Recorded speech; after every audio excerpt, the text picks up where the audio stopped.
Hey everyone, Michael Short here. Come on, let's go outdoors. And indeed, we are outdoors. It's a real pleasure to introduce Trapper Simcoe. He's a conservation officer based out of the Athabasca area. And Trapper, what are we doing today? I mean, it's a gorgeous day out. What are you hoping to achieve? Well, basically, I like to check out this area. It's a natural area. And a while ago, I found a bunch of garbage that was dumped here. So basically what I do is whenever I'm in the area, I like to check it out to see if someone is still dumping garbage. And I want to determine if it's a regular thing or if it was a one and done thing. Yeah, so there's a little garbage bag there. Someone looks like they dumped. It's kind of all I see for now, but we'll check that out. So I'm just going to kind of use my little workbench here and just see what we got in here for some contents. Okay, can be recycled.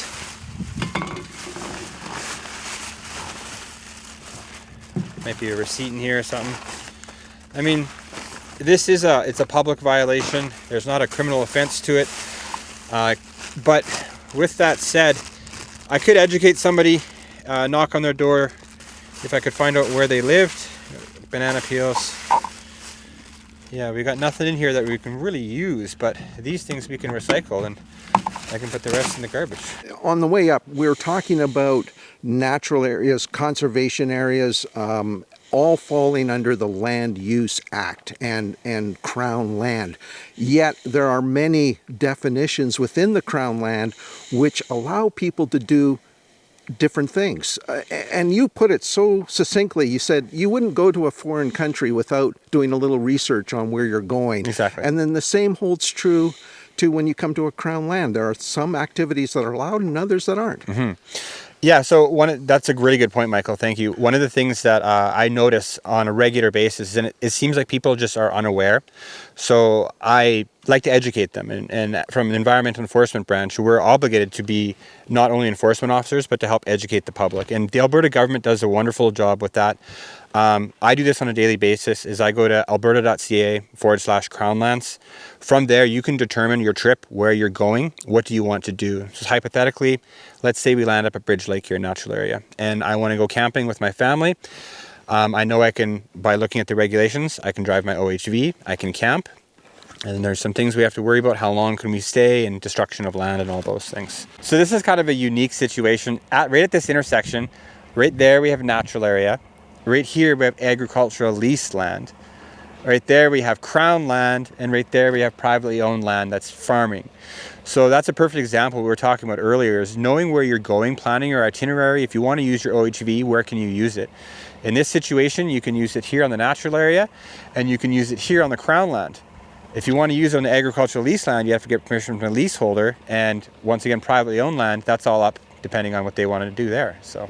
And I guess, Trapper, when it comes to Crown land, there are a number of items that apply. Doesn't matter whether you're in a natural area or a leased land. There are certain things that just cannot take place on Crown land. Right. One of the common things that we see, there's roughly 5 things that keep coming up. There would be the 14-day stay. Staying longer than 14 days, unauthorized structures, wheels in water, so OHVs are driving your vehicle in through the water, destruction of land, and leaving waste behind. So those are the 5 things that keep coming up, and they're pretty standardized across all of the chunks of land that you're going to go on.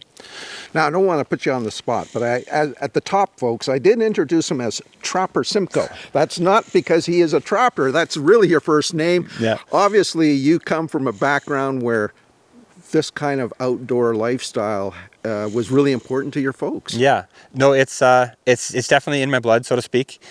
Kind of grew up on a little house in the prairie, so to speak, wood burning stove. We didn't have a furnace, and I just kind of started at a really young age, going in the outdoors, exploring. If I wasn't building forts in trees or doing things in our backyard, I was somewhere else. So it's very passionate about my job and what I do. All right. Well, what an amazing day. I can't thank enough the Conservation Officer branch, the folks out of the Fort McMurray and the Athabasca office for allowing me to come out and spend a day with them.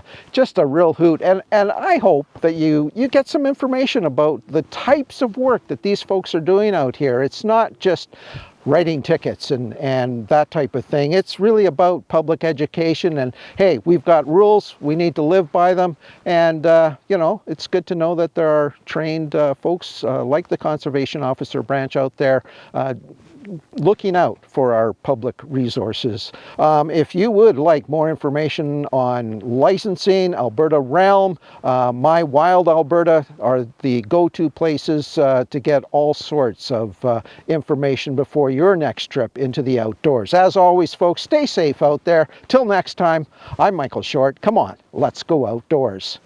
Now I got to get this machine back up.